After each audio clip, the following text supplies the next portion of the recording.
The other thing she did was she said that I had been gone for 3 days. And so in their rules, the Weingart's rules, if you're gone for more than 2 days, they discharge you. And if you're lucky, they'll let you come back in. But typically they won't ever let you come back in there if you leave for more than 2 days. So I told the new management lady, the lady who helped me, I said, I have a monitor on me.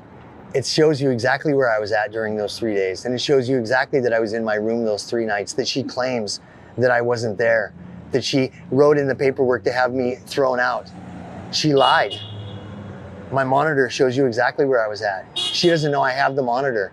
So that's why she lied about it. An employee at a homeless shelter lied in a report to have me thrown out of the place, knowing I will go to jail for 2 months, and then I will not be able to, then I will have to start my year over. She lied because she was pissed because I asked her to get out of my room at 9 a.m. and she didn't know that I had the monitor on. So they looked it up, they called my PO, and he's like, yeah, he was right where he was supposed to be during those 3 days. He was absolutely in his room. And so that saved my ass. If it wasn't for the monitor, which has always been the bane of my existence, if it wasn't for the monitor, I would have gone to jail and I would have started over.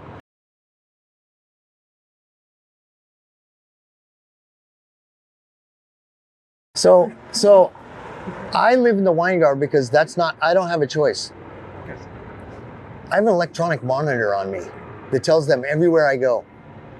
If I am not on the property of the Weingart at 11 o'clock at night, an email is sent to the police department to let them know that I am not where I'm supposed to be, and a warrant is issued for my arrest. That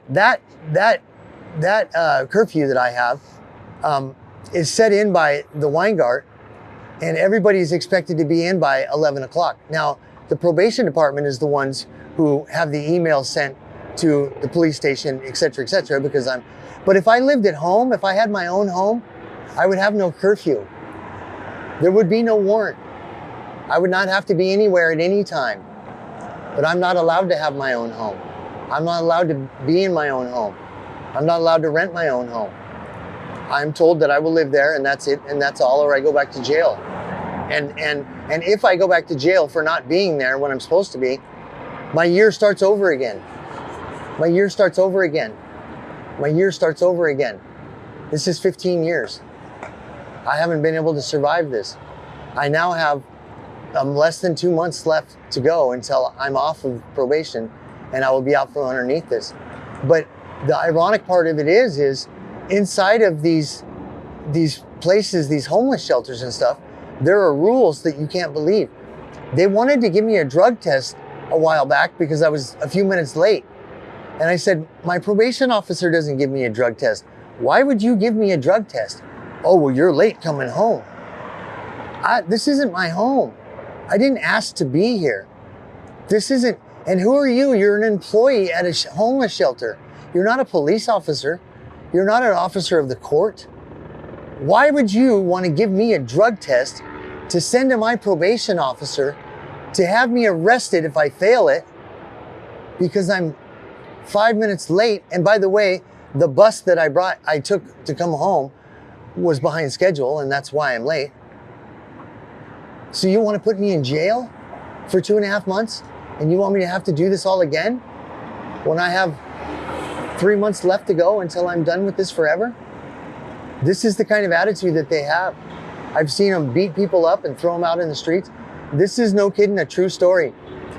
About a month ago, I came into the Weingart and my card didn't work. My key card didn't work. And so they said, well, go to the front desk there. The security guard tells me. So I go to the front desk and they said, well, you've been canceled. You've been disqualified. So I said, you can't do that to me. I'm on probation. I have to be here. This is where I stay. Well, you're going to have to come back Monday and talk to somebody. Ma'am, I can't come back on Monday. I have to be here. I cannot not be here one night.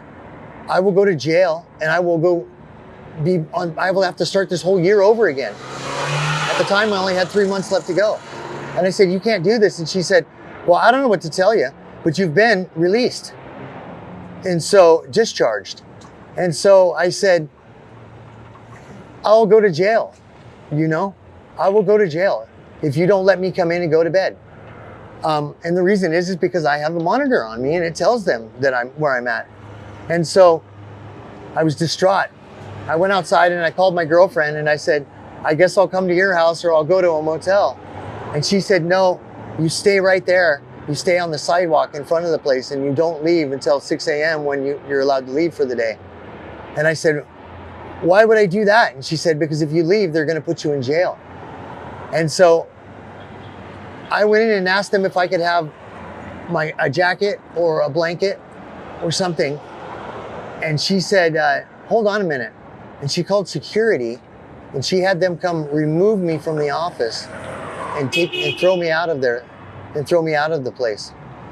And so this went on for 7 days. For 7 days, I've spent out on the sidewalk.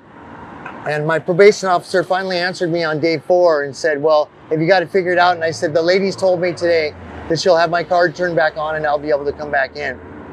And he said, well, it's a good thing you didn't go to your girlfriend's and it's a good thing you didn't go to that hotel because it wouldn't have been my choice. The system would have had you arrested.